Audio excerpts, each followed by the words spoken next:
என் லைஃப்பில் இந்த மாதிரி ஒரு பெயின்ஃபுல்லான ஒரு சுச்சுவேஷனை நான் ஃபேஸ் பண்ணதே கிடையாது.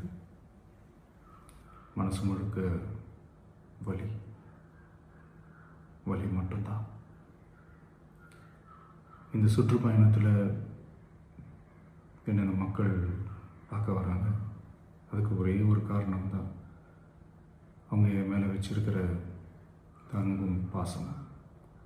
அந்த அன்புக்கும் பாசத்துக்கும் நான் எப்பவும் கடமைப்பட்டிருக்கிறேன். அதனால தான் இந்த சுற்றுப்பயணத்தில் மற்ற எல்லா விஷயங்களையும் தாண்டி மக்களுடைய சேஃப்டி, அதில் எந்த காம்ப்ரமைஸும் பண்ணிடக்கூடாதுன்றதுக்காக தான் அது என் மனசில் ரொம்ப ஆழமாக இருக்கும் அந்த எண்ணம்.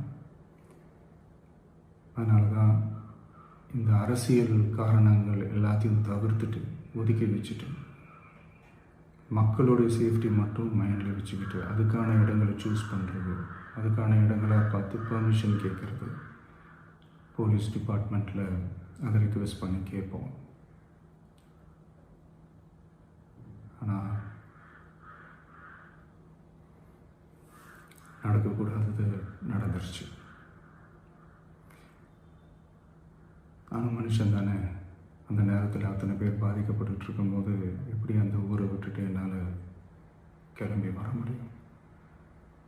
நான் திரும்ப அங்கே போகணும்னு இருந்துச்சுன்னா அதை ஒரு காரணம் காட்டி அங்கே வேறு சில பதட்டமான சுச்சுவேஷன்ஸ், வேறு சில சம்பாவிதங்கள் அந்த மாதிரி எதுவும் நடந்துடக்கூடாதுன்றதுக்காக தான் நான் அதை அவாய்ட் பண்ணேன். இந்த நேரத்தில் சொந்தங்களை இழந்து தவிக்கிற அத்தனை குடும்பங்களுக்கும் என்னுடைய ஆழ்ந்த இரங்கலை தெரிவிச்சுக்கிறேன். எனக்கு தெரியும், என்ன சொன்னாலும் இது ஈடேயாகாதுன்னு எனக்கு தெரியும். ஹாஸ்பிட்டலில் ட்ரீட் பண்ணிகிட்ருக்கிற எல்லாருமே சீக்கிரமாக க்யூர் ஆகி வரணுன்றதை இந்த நேரத்தில் நான் வேண்டிக்கிறேன். கூடிய சீக்கிரமே உங்கள் எல்லாரையும் நான் சந்திக்கிறேன். இந்த நேரத்தில் எங்களுடைய வலிகளை, எங்களுடைய நிலைமையை புரிஞ்சுக்கிட்டு எங்களுக்காக பேசின அரசியல் கட்சிகளை சார்ந்த நண்பர்கள், தலைவர்கள் அனைவருக்கும் என்னுடைய நன்றியை தெரிவிச்சுக்கிறேன்.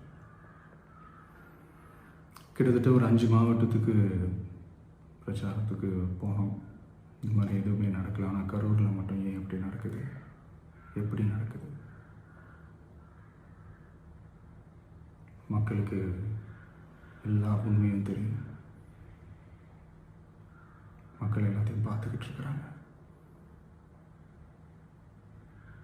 கரூரை சேர்ந்த அந்த மக்கள் அந்த உண்மையெல்லாம் வெளியில் சொல்லும்போது எனக்கு கடவுளே நேரில் வந்து இறங்கி அந்த உண்மைகள்லாம் சொல்கிற மாதிரி எனக்கு தோணுச்சு. சீக்கிரமே எல்லா உண்மைகளும் வெளியில் வரும்.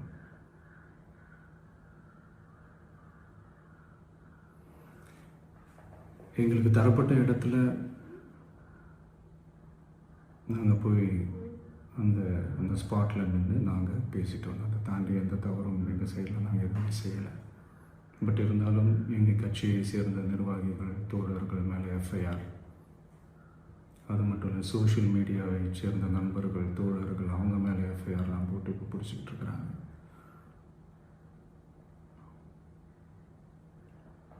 சிஎம் சார், உங்களுக்கு ஏதாவது இந்த பழி வாங்கணும் அப்படின்ற எண்ணம் ஏதாவது இருந்துச்சுன்னா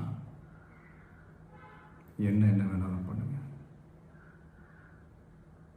அவங்க மேலே கை வைக்காதீங்க.